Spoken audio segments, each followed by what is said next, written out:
Deconstruyendo al sujeto, encontrando al alma. El típico ateo materialista dice: tú no tienes un cuerpo físico, tú eres un cuerpo físico. Tú eres tu geografía, tú eres tu cultura, tú eres el idioma que hablas, tú eres tu contexto económico-político, tú eres tu conocimiento y tu memoria, tus recuerdos, tú eres tus circunstancias, tú eres un conjunto de habilidades psicológicas y motrices, etc.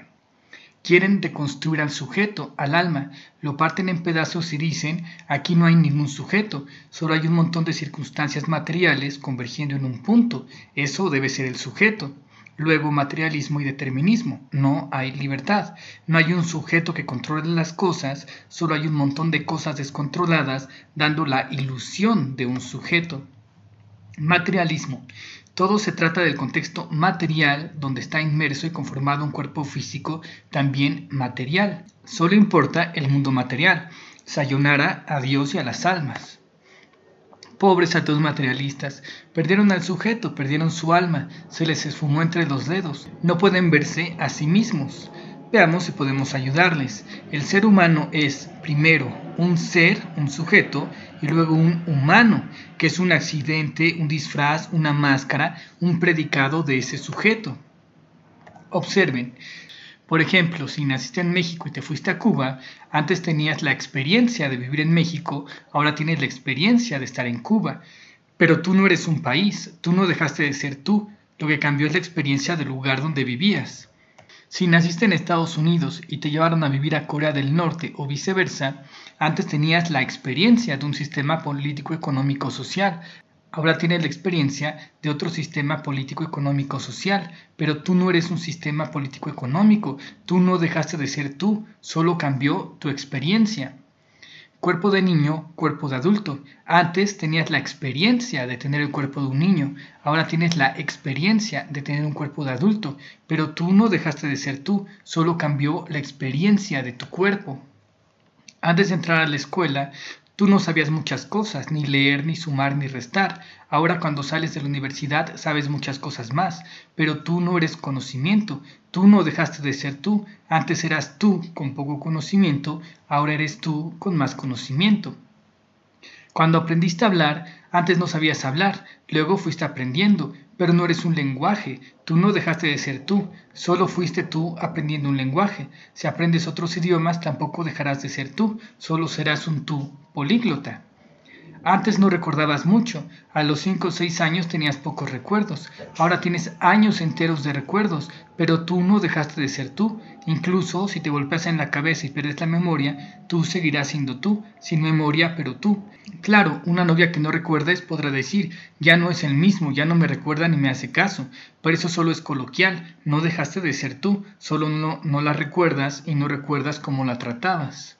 Personalidad variante. Antes estabas en la etapa de regalar todo, y luego en la etapa de todo es mío, luego eras un niño caprichoso, y luego un conflictivo adolescente, luego un joven quizá un poco más equilibrado. Tú sigues siendo tú, tu personalidad, tu carácter y temperamento ha fluctuado durante los años, pero no dejaste de ser tú. O habilidades físicas y psicológicas. Antes corrías por todos lados, luego tu rodilla se lastimó, pero no dejaste de ser tú, solo dejaste de correr. Incluso, en el caso más extremo de los que les gustan los ateos, si tuviste un accidente donde una barra de metal atravesó tu cráneo, dañó tu cerebro y ahora eres más agresivo, tú no dejaste de ser tú, ahora no tienes paciencia, eres volátil, no te controlas, pero sigues siendo tú. Extremosidad máxima. Una doctora, justamente una neuróloga, tuvo un derrame cerebral. Cuenta que sabía exactamente lo que le estaba pasando, era plenamente consciente, era ella, pero cuando intentaba marcar por teléfono para pedir ayuda, simplemente no reconocía los símbolos en el teléfono. Si intentaba hablar, su mente no formaba las palabras y su boca no las decía, pero ella seguía siendo ella, aunque gran parte de su cerebro estuviera dañado. Pero, desde ese punto hasta el momento de su rehabilitación, siguió siendo ella. En resumen, podemos diferenciar entre la esencia última, única e inmutable de lo que eres, el sujeto, el yo, el alma, la mente, y los accidentes, accesorios, contenidos, pensamientos, experiencias dentro de ese sujeto, ese yo, esa mente. Lo podemos ilustrar así: está el sujeto, la mente, Y están tus habilidades cognitivas, el pensar, la memoria, la diferencia entre forma y fondo, la permanencia del objeto, la función semiótica, la seriación, clasificación, conservación, abstracción reflexiva, operaciones concretas, operaciones formales, la lógica, las matemáticas, el razonamiento hipotético deductivo, combinatorio, probabilístico, etc. Y está su contenido, que es el pensamiento, todo lo que tú llamas tu geografía, tu idioma, tu cultura, tu contexto social, tu contexto económico, tu contexto político, tu cuerpo físico, las habilidades de tu cuerpo físico, todo eso es experiencia dentro del sujeto, es información. Y todo esto de acá es manejo de información, es lo que usas para relacionar, unir, pegar y ensamblar los datos en información. Todo es un truco de la conciencia. Para que los dioses puedan jugar a ser humanos, solo es un truco de información y manejo de información. Solo limitas 1. El tipo de información que procesas, 2. La cantidad de información que procesas y 3. La forma en que relacionas y manejas esa información. Peces o humanos. Así la diferencia entre ser un pez y ser un humano es básicamente el tipo de información que maneja, la cantidad de información que maneja, la capacidad para relacionar y manejar esa información. Así también existen seres que pueden manejar información diferente a la humana, pueden manejar más información que los humanos y pueden relacionarla de formas más complejas. Por ejemplo, los peces no pueden sumar, restar o multiplicar, los humanos sí pueden. Algunos humanos con entrenamiento pueden incluso sacar raíces cuadradas, hacer matrices y otras cosas complejas, pero hay un límite deliberado a sus capacidades, o no podrían jugar a ser humanos. Piénsalo como un juego de video.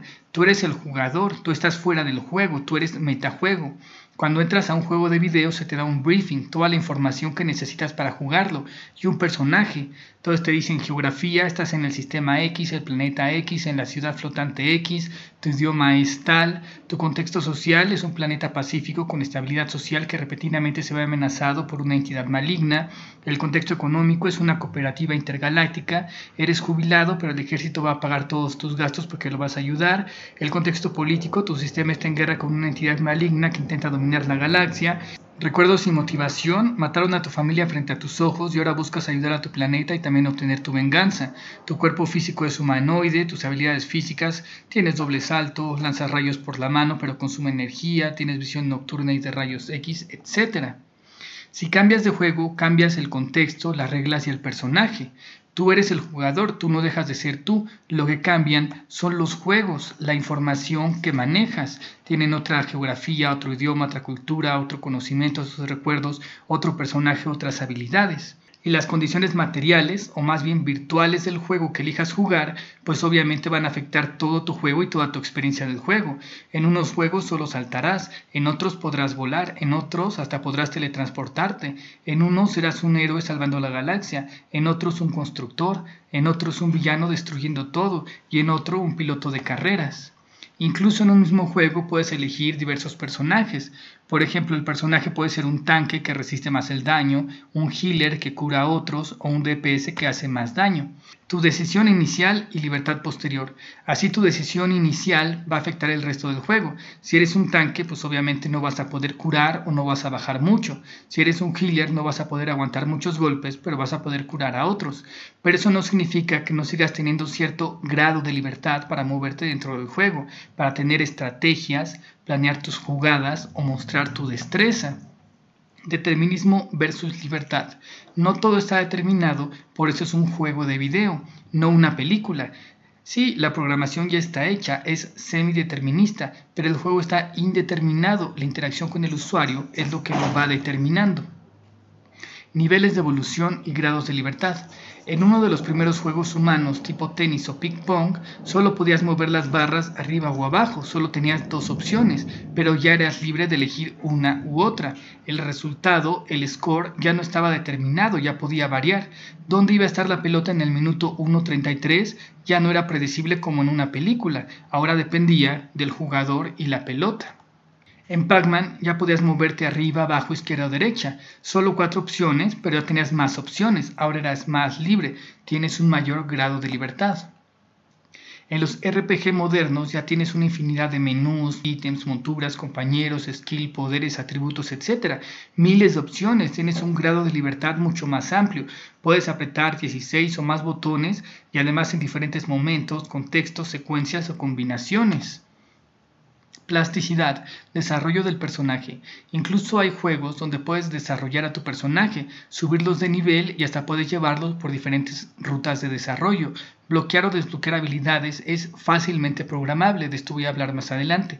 Por ejemplo, hay juegos donde puedes lograr ser un healer tanque o un tanque DPS. Algo así pasa con las almas encarnadas. Un grillo tiene más libertad que una hormiga, pero un hámster tiene más libertad que un grillo. Un gato o un perro pueden hacer más cosas que un hámster, y un ser humano más que todos ellos. Y entre humano y humano también hay una diferencia abismal entre uno y otro. Por eso las almas pueden encarnar muchas veces en seres humanos, porque son fuente de muchos niveles de experiencias. Una sola vida humana no alcanza para aprovechar todo el potencial que ofrece la experiencia humana. Metafóricamente, una hormiga es un alma jugando tenis de Atari, un grillo es un alma jugando Pac-Man, un ser humano es un alma jugando un RPG de dioses. Algo así pasa con el mundo, pero a la divina potencia. Como teísta idealista, no niego las condiciones materiales, que más bien son mentales, son información, en las que se encuentran las almas, ni cómo las afectan, ni cómo las condicionan. Sin embargo, ese solo es el contexto que debe enfrentar el alma. Dado tal contexto X, cuáles son tus decisiones y jugadas ahora. Y este contexto sigue siendo pura información, pura idea, pura experiencia, puro qualia dentro de las almas. Almas, libertad y encarnación. Y sí, algunas almas tienen un rango mayor de libertad que otras, ya sea por circunstancias externas o internas, pero contrario a lo que muchos creen, esas circunstancias no son accidentales. Muchos dicen, nadie elige dónde nacer o quiénes son sus padres, pero en realidad sí lo hacen. Muchos dicen, ¿por qué Dios me manda aquí y me manda estas circunstancias? Pero en realidad son las almas las que deciden voluntariamente entrar a este mundo y las que deciden o provocan con sus decisiones las circunstancias que enfrentan. Las almas, ya sea de manera deliberada y consciente o de manera forzada e inconsciente, dependiendo de las elecciones pasadas o de lo que estén buscando experimentar ahora, escogerán el contexto perfecto para dar el siguiente paso en el desarrollo de su alma. Todo lo que vives y enfrentas tiene un único propósito, que te definas, te construyas y te recrees a ti mismo en versiones cada vez superiores. Esto es la evolución del alma, la espiritualidad. Recordando que aún así su vida no está determinada, eligen el contexto general, pero su vida permanece indeterminada y se va determinando poco a poco con sus decisiones, ya sea que tengan 100 opciones o millones de opciones a su alcance, y la plasticidad en el ser humano es tremenda, es un juego de dioses. El argumento ateo, como pudiera notar, se divide en dos. Todos los factores externos que supuestamente te conforman son los que acabo de desmontar en la primera parte de este video, pues ni siquiera son externos, están dentro del sujeto y solo son información. Pero lo que hace que se confundan más los ateos son los factores internos. Afectar el cerebro no solo afecta la información, sino cómo la manejas, cómo la procesas, lo que hace que los ateos se confundan y piensen que el cerebro es el que genera, causa, emerge, produce a la mente.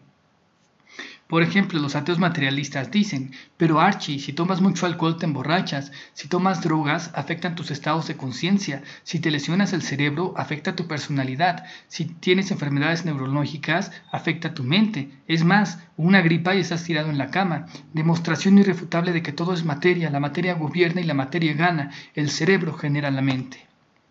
Pero, ¿no se dan cuenta que la mente puede crear cualquier experiencia imaginable? Recordemos la ilustración anterior, estaba el sujeto, la mente, estaban todas las habilidades cognitivas, el pensar de ese sujeto, la forma de relacionar los datos, y estaba el contenido, que es el pensamiento dentro de ese sujeto. Las almas no solo pueden jugar con esto, con los pensamientos, también pueden jugar con la forma de pensar, también pueden jugar con las habilidades cognitivas. Es como si me dijeras, en un juego de video tú no eres el jugador, tú eres el avatar. Si le disparan a tu avatar ya no puedes controlarlo. Si le ponen sleep ya no puedes realizar acciones. Si le ponen confuse se invierten los comandos de movimiento.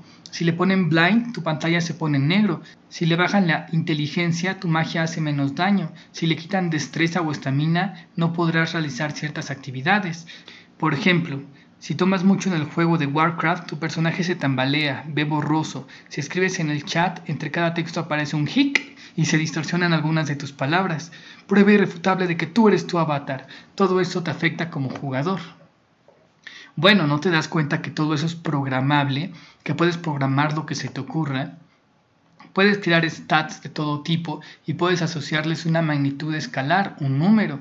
Por ejemplo, a la destreza, la inteligencia, la sabiduría, el carisma, el poder, la defensa, la vitalidad, o incluso los puedes relacionar a porcentajes. Por ejemplo, el awareness, el deflect, el control bonus, el resist, lo puedes poner en porcentajes. O también tienes habilidades que solo son on y off. Por ejemplo, tienes el high jump y lo puedes apagar o lo puedes prender. ¿Qué te hace pensar que un Dios capaz de crear universos enteros no puede programar también las facultades de las almas y asociarlas al funcionamiento de cerebros virtuales? Entonces sí, toda la memoria, la diferencia entre forma y fondo, permanencia del objeto y tal, están relacionadas a cerebros virtuales. Cuando eres un bebé naces con ciertas facultades, por ejemplo, memoria 1800, forma y fondo off, permanencia del objeto off, función semiótica 5%, etc. Conforme vas creciendo pueden irse desarrollando. Ya como adulto, ya tu memoria de 1800 ya pasó a 10.000, ya tienes prendida la forma y fondo, la permanencia del objeto, tu función semiótica ya pasó de 5% a 82%, etc. Incluso, si llegas a sufrir una lesión, una falla, una enfermedad, eso podría disminuir tus capacidades. Por ejemplo, un derrame cerebral quizá no afectó tu memoria, quizá afectó la capacidad que tenías de distinguir entre forma y fondo, quizá afectó tu función semiótica o tu seriación, quizá tus operaciones concretas de 40% bajaron a 7%, tus operaciones formales de 75% bajaron a 10%. Te afecta. Pero es un proceso netamente informático, idealista, y tú sigues siendo tú. El secreto, bueno, quizá esto les cueste trabajo de entender, pero al menos quédense con la idea: Dios es simple, no compuesto. Pensar no requiere de partes relacionadas como una máquina, no es un mecanismo. La mente simple, sin partes, fluctúa, piensa, y al pensar genera todos los tipos de pensamiento y relaciones posibles de sus pensamientos. Lo más simple y lo más complejo. Por eso Dios es lo más simple y lo más complejo. Es una mente simple, pero capaz de crear la complejidad de toda clase de cosmos, universos, planos y realidades y sostener todos los seres posibles dentro de ellos. Genera todas las partes y todas las relaciones de partes, todos los mecanismos. Es la mente que sostiene los mecanismos, pero no funciona de manera mecánica. Dios y almas. Así, las almas pueden pensar, pueden crear sin limitación y libremente, relacionando todas las ideas posibles de todas las formas posibles. Pero cuando las almas encarnan, lo que hacen es limitarse, ya no se permiten, por así decirlo, fluctuar libremente. Hay reglas de lo que puedes pensar y cómo puedes pensarlo, y esas reglas están asociadas a los avatares que usan las almas. Es como el ajedrez. Técnicamente tú puedes mover las piezas como te dé la gana. Tú puedes mover la torre con el alfil o el alfil como caballo. Y para ganar podrías matar a la reina o podrías matar otra torre. ¿Quién te dice que tienes que matar al rey? Pero para poder jugar con otros, pues debes someterte a las reglas del juego. Tienes que limitarte. Así las almas, para poder jugar con otras almas, deben limitarse y someterse a las leyes físicas. ¿O qué? ¿En verdad creyeron que algo más complejo que ordenadores cuánticos se formaron en sus cráneos por pura casualidad y además llenos de funciones cognitivas sofisticadas así nomás? ¡Oh suerte! ¡Oh fortuna! Y desde luego, pues estudien sus cerebros. Sí, serán solo objetos virtuales, serán pura información, pero en tanto estén metidos dentro del juego, para ustedes son reales, afecta su vida y sus experiencias actuales. Cuídenlos, su cuerpo es un templo, o bueno, más específicamente es su avatar dentro del juego, sus jugadas actuales dependen de él. Cerebro. Creas un objeto virtual, el sistema nervioso, y a ese objeto le asocias habilidades. Dependiendo del estado de ese sistema nervioso, bloquearás o permitirás habilidades a las almas dentro del juego y modificará cómo procesan el juego. Solo son cascos de realidad virtual celestiales. Así el cerebro de un pez solo puede llegar a ciertas habilidades cognitivas. El cerebro de un humano tiene acceso a más habilidades cognitivas, y al dañar o afectar ese cerebro puedes bloquear o desbloquear de nuevo esas habilidades, pero no hay causalidad, tan solo hay correlación. Experiencias versus materialismo. Puedes traerme cualquier experiencia que quieras, jamás demostrarás el materialismo. Por más oscuras, dolorosas o violentas, eso no las hace materiales. Pero Archie, los narcóticos afectan la conducta, alcohol, drogas, antidepresivos, lesiones cerebrales, enfermedades neuronales, también situaciones externas como dictaduras o guerras matan tu libertad. Desde luego, pero solo me sigues demostrando nuevamente que somos mentes y vivimos experiencias. Somos mente y procesamos información, nada más. Luego, idealismo. Por tanto, no, el cuerpo físico no sustituye, rechaza, niega, causa, forma o se opone al alma, solo es su avatar. El mundo físico externo no sustituye, rechaza, niega o se opone al alma y su libertad, solo la enmarca en un contexto, que además es informático, por cierto. Pues somos mente y literalmente solo trabajamos con información, solo conocemos información. Pero Archie, ¿cuándo has visto una mente sin un cerebro? Bueno, cuando has visto tú un cerebro que no sea información dentro de una mente. Ya se los dije, en el problema mente-cerebro no puedes hablar de causalidad, solo de correlación. A lo mucho la ciencia ha estudiado cómo se relaciona ese cerebro mental con la mente a la que está asociado y nada más. Para decir que hay un cerebro material que produce la mente, primero, deberías demostrar que existe ese cerebro material, demostrar el materialismo, que el cerebro existe más allá de la mente y la experiencia como algo diferente a la información.